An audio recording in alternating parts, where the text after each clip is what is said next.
या सगळ्या घोटाळ्याचं आणि गलत डिजाइनचं सूत्रधार कोणी अजून नाही, प्रताप सरनाईक है। इसका सूत्रधार कौन है? प्रताप सरनाईक खुद। कि ये दोषी कौन है? कॉन्ट्रैक्टर जय कुमार। और ये जय कुमार प्रताप सरनाईक के हर कार्यक्रम का मेन स्पॉन्सर है। गोल्डन नेस्ट सर्कलचं ब्रिजचं आम्ही रविवारी लोकांसाठी खुला केलं, याबद्दल त्यांनी माझा नावासहित तक्रार केली।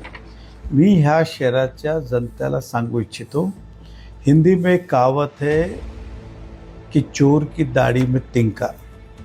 ह्या ब्रिज गेल्या 6 महिन्यापासून गाजतोय। सरनाईक एक शब्द नाही बोलले। त्याचं कारण असं की ह्या सगळ्या घोटाळ्याचं आणि गलत डिझाईनचं सूत्रधार कोणी अजून नाही, प्रताप सरनाईक आहे। उदाहरण सांगायचं असेल की हा ब्रिज ॲक्च्युअल गोल्डन नेस्ट सर्कलवर लँड होणार होता। त्यावेळी सरनाईक साहेबाला काय सुचलं माहीत नाही, बोलतो हा ब्रिज आपण भाईंदर वेस्टला घेऊन जाऊ आणि त्याप्रमाणे पिलरची सगळी उंची वाढवली, कारण की तिकडे लँड नाही होणार आहे। आणि नंतर त्यांना नजरेत आला की पुढे गेलं की एक डॉक्टर बाबासाहेब आंबेडकरांचा पुतळा आहे, महाराणा प्रतापजींचा पुतळा आहे, पुढे स्लम आहे, हे फिजिबल होणार नाही हे त्यांना नंतर लक्षात आलं। महानगरपालिकेला त्यांनी सांगितलेलं की पुढे, पण ते शक्य झालं नाही। MMRDने त्याला रिजेक्ट केलं। आपण बघितलं असेल तर हा ब्रिज जवळजवळ नाहीतरी 1 वर्षासाठी काम बंद होता। नंतर समजलं करताना तर हे करणारा सूत्रधार कोण होता, तर प्रताप सरनाईक आहे। म्हणून त्याने बघा या एवढ्या गडबडत आहे, त्याने एक शब्द नाही बोलले कधी।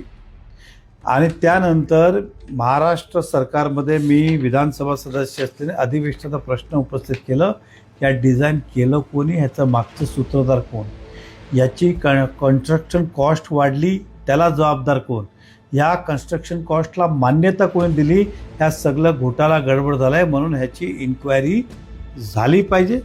त्यासोबत माझा विषय होता की मूळ टेंडर तिन्ही ब्रिजचं होतं 200 कोटी, तो 400 कोटीवर केला, त्याची इन्क्वायरी। आणि या विधानसभेमध्ये सुद्धा मी परत तो प्रश्न मांडला आहे, कारण की गेल्या वेळी मांडल्यानंतर अजून त्या प्रश्नाला न्याय भेटला नाही, मी परत मांडला आहे।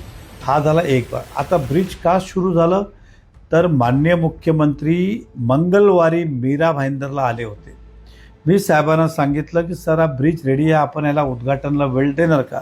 साहेबांनी सांगितलं आता अधिवेशन चालू होतं आहे, माझ्याकडे तेवढं वेळ नसेल, पण मीरा भाईंदरला जनतेला तुम्ही वेटेज धरू नका, काम झाला असेल तर लोकांसाठी सुरू करा। आणि आम्ही तो ब्रिज लोकांसाठी सुरू केला। आम्ही काय कार्यक्रम केला नाही, वादागादा केला नाही, एक नारळ फोडला आणि ब्रिज लोकांसाठी खुला केला। आणि सरनाईक साहेब मंत्री आहेत तरी त्यांना हे माहीत नाही की ह्या ब्रिजचं जे ते इन्क्वायरी मागतात, ऑलरेडी IITने फिजिबिलिटी चेक केली, ज्या काही सूचना केली त्याप्रमाणे झालेलं आहे। मला आश्चर्याने हसी वाटते की मंत्री असून सुद्धा त्यांना माहीत नाही, मला आमदार असून सगळं माहीत आहे, त्यांना माहीत नाही। तिसरी गोष्ट, हा किती दुर्भाग्य आहे। आता एखादा मला सांगा की डिंपल मेहताला मी पत्र लिहून इन्क्वायरी लावायला सांग, म्हणजे मला सांगा डिंपल मेहताला मी डायरेक्टच सांगू शकेल की तुम्ही इन्क्वायरी लावा आणि हा दोषीला शिक्षा द्या। ह्या खात्याचे मंत्री कोण आहे? एकनाथ शिंदे साहेब। रोज ते त्यांच्यावर चहा पान करतात। उदाहरण सांगतो, प्रताप सरनाईक साहेब मंत्री आहे तरी त्यांना हे असे पत्र लिहायची वेळ आली, अरे डायरेक्ट त्या कॉन्ट्रॅक्टरला बोला, जेलमध्ये टाका आणि त्या अधिकाऱ्याला सस्पेंड करा। 1 मिनिटाचं काम आहे, मी मंत्री असलो 10 मिनिटात केलं असतं। पण हे दाखवायला खाली हे प्रयत्न करतात आहे की हा जो आहे ब्रिज कदाचित अपघात होईल। तर आपल्या माहितीसाठी बघा, अपघात कधी होईल कुठे होईल हे काही सांगता येत नाही, परंतु IITने ब्रिजला फिजिबिलिटी रिपोर्ट दिली, ब्रिज तयार होता। मधल्या काळात आचारसंहिता असल्याने तो उद्घाटन झालं नाही। आम्ही या शहराचा पब्लिकसाठी खुला केला, हक्काने सांगतो, जोराने सांगतो, अभिमानाने सांगतो। राहिला प्रश्न दुहेरी भूमिका, एक दिल्ली दरबार तर इकडे प्रताप सरनाईक रोज नाचत वाजत जातात, 10 तारखेला ब्रिज करा, 20ला केलं, नाही केलं तर आम्ही करू। त्या ब्रिजचं काम 20 तारखेला सुरू झालं नाही। मी त्या ब्रिजचं प्रत्येक आपल्याकडे व्हिडिओ आहे, ते व्हिडिओ चेक करा, त्यामध्ये अजूनही मधला डिवायडर झालेला नाही आहे, स्लोप अपडप आहे, डांबरीकरण पूर्ण झालं नाही, साईडला गाडी गेली तर ॲक्सिडेंट होईल, एक काय बोलतो संरक्षण भिंत झाली नाही, लाईट नाही, तरी ओपनिंग केलं। त्या शिवसेनाने गेली कार्यकर्त्यांनी ओपनिंग केलं, का केलं तर सरनाईकनी शब्द दिले 20 तारखेला करू। मग तिकडे सरनाईकला वाटलं नाही का याची इन्क्वायरी करायला पाहिजे, इकडे ॲक्सिडेंट होतील, म्हणजे त्या भागात ॲक्सिडेंट झालं तर पुण्य आहे आणि इकडे ॲक्सिडेंट झाला तर पाप। अरे वा रे वा, लोक अशा व्यक्तींनी सावधान राहा। ह्या व्यक्तीचं विशेष तुम्हाला माहिती आहे का सरनाईक साहेबाचा, हे करत काय नाही कधी आयुष्यात, हे काय करता, काय घडलं की असं पत्र द्यायचं, प्रेस घ्यायचं, हे तुम्ही बघा. थोडं तुम्ही मागे जा.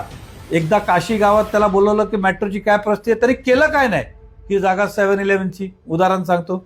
आता उदाहरण सांगतो, पाणीची कमतरता मीरा बंदरमध्ये, पाणीची कटोती, पाणी कसं आणि त्यावर चिंता करत नाही, ते पूल पार्टी बंद करणार. अरे या माणसांकडनं सावधान राहा लोकांनी. हा कधी आयुष्यात काही काम करू शकत नाही, स्वतःच्या खात्याचं सुद्धा करू शकत नाही. या सरनाईक साहेबांनी भाईंदर वेस्टला ST डिपोचं ऑक्टोबर महिन्यात उद्घाटन केलं, अजून तिकडे पाणी हल्लं नाही. काय काम तर पाणी हल्लं नाही. आणि मी चॅलेंज लावतो आपल्या माध्यमातून, सरनाईक साहेबांनी स्वतःची खात्याची कामं जे मंजूर केली भाईंदरला ते करून दाखवावं. मी जे बोलेल ते हारेल, हे तर त्याच्या बस की बात नाही आहे. आणि तरी सांगायचं असेल तर एकनाथ शिंदे साहेबांचं खातं आहे, जाओ पकड़ो, जेल में डालो कॉन्ट्रैक्टर को. आप करेंगे नहीं क्योंकि इस कॉन्ट्रैक्टर के साथ आप मिले हुए हैं. हाच कॉन्ट्रॅक्टर जे कुमार ज्यांनी बांधला आहे तो तुमच्या प्रत्येक कार्यक्रमाला स्पॉन्सर आहे. परत सांगतोय, तुमच्या प्रत्येक कार्यक्रमाला हा कॉन्ट्रॅक्टर स्पॉन्सर आहे. म्हणून तुम्ही कारवाई करणार नाही, खाली हे दाखवण्यासाठी पत्र आहे. आणि खरखर मर्दांची औलाद असेल तर या कॉन्ट्रॅक्टरला जेलमध्ये टाका आणि त्या अधिकारीवर जेलमध्ये टाका. म्हणजे मी तुम्हाला मानेल की आप जो बोल रहे हो करने के लिए कर रहे हो, दिखावे के लिए नहीं कर रहे हो. धन्यवाद.